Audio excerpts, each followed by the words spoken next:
In this section, we're going to walk through how to build object-oriented programming techniques into a JavaScript program. Now, for years and years, JavaScript did not have an option for building object-oriented or OOP types of procedures into the application. So people have built all kinds of workarounds, one of the most common being to utilize functions like classes, and that went for a number of years, and it wasn't until recent, more modern versions of JavaScript that classes came into being. And so what we're going to do in this entire section is take it very nice and slow, because if you are not familiar with object-oriented programming, then some of these things may seem a little bit odd to you. And so these guides are going to be set up to give you a really nice glimpse into what you can do in a very short interval kind of way. So in this very first guide, what we're going to do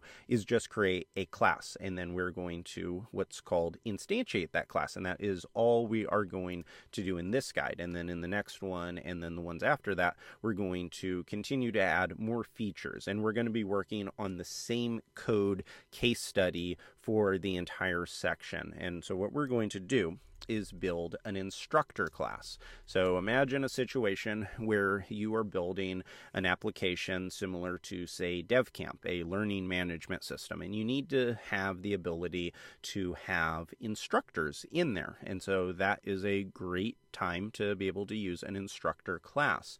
Now, classes are made up of all kinds of different things, and it's a reason why it's object-oriented programming gives a really nice interface for building programs, because they can contain attributes, they can contain multiple types of functions, and then you can call them in a very similar way that you would call objects or call functions. Now, in JavaScript, there is a lot of overlap. So there's going to be many times where you see a situation where you see me doing something and it looks like the exact same thing I would do on a function, and it's because essentially in JavaScript, everything is a function. Everything is an object. So you can call those types of items in a very similar manner. So that's part of the reason why I wanted to take a little bit step back and go a little bit slower than usual, because some of these things might look a little confusing if you've never seen them before. So we're having this class called instructor, and the first thing that we're going to do is we're going to build in what is called a constructor function. So a constructor function is just spelled exactly like it's called, constructor. And what its role is to run all the processes you want every time that a new instructor is created. So if you build a new instructor, then every time you do that, so you say, I want a new instructor, everything inside of this constructor function is going to get run. So in this case, for our basic example, what I want for this is to just pass in a name. So we're going to make this nice and easy. And if you remember back to our deconstruction videos, we're going to pass in a name as an object. So anytime that we want to create a new instructor, we simply are going to pass in all the attributes in as a object. And so here I'm just going to say name, and that's all I'm going to put inside of it. And then inside of the curly braces, so this is a normal function. Now, constructor is a reserved keyword inside of classes. So this is something that you are typically going to build for most classes. Not all, it's not required, but it is something that you will be doing quite a bit, because it's pretty rare that you will create a class and not want to immediately do something with it, whether it's setting values, calling certain other builder functions inside of it. And so that's what a constructor does. Is if you imagine that a class is like a blueprint for a house, when you build that house, there are certain things that you want done to it, such as laying the foundation or setting up the framing. That is what the constructor function does, is it performs all of those basic tasks that you want done for every time a new class is instantiated. So now inside of this, I'm going to say this dot name, and set this equal to name. Now, what is going on right here?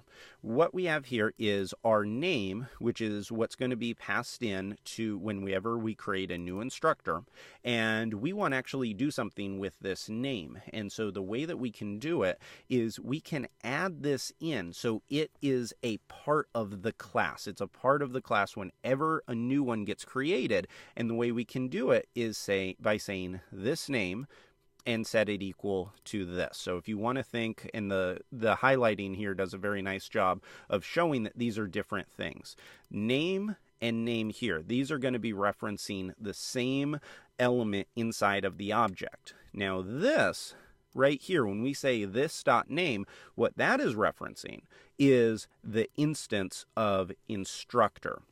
So when we create an instructor, like we're going to here in a second, what we're going to do is we're going to create a new instance, and then we're going to, with this, say, for this specific instance, I want you to store whatever name got passed in with this object. And if you're wondering why I'm taking a little bit longer in explaining this and going into more detail, it's because this is one of the most foundational types of concepts in object-oriented programming. And if you skip over this part, or if this part is a little bit fuzzy, then it's going to make a number of the other things that we try to learn later on much more confusing. And so I definitely think that right here, it's important for you to be able to take a step back and see exactly the process that is occurring, because if you can understand this part, if you can understand that we're adding an attribute into this name item, then it's going to make life much easier for you later on.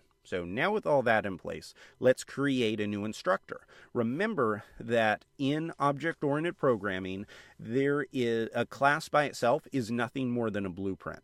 It does nothing in regards to any, we can't do anything with a class by itself. It simply gives us a set of rules and guidelines for building objects. And so that's what we're going to do now. And a very important keyword to remember when it comes to this process is this is called instantiation. So what we need to do, since a class by itself does nothing, is we need to tell the class that, hey, I want to go and I want to create something that matches your blueprints. So going back to the house example, instantiation is like building the house. The blueprints are nothing more than saying that each room should be this number of feet by wide by this many of feet long, and performing those kinds of measurements and setting those rules in place. The house itself is completely separate, and that's the same thing here. We have a class, which is a blueprint, and then we have the object, which is the real world kind of element that we're going to be able to use in our program.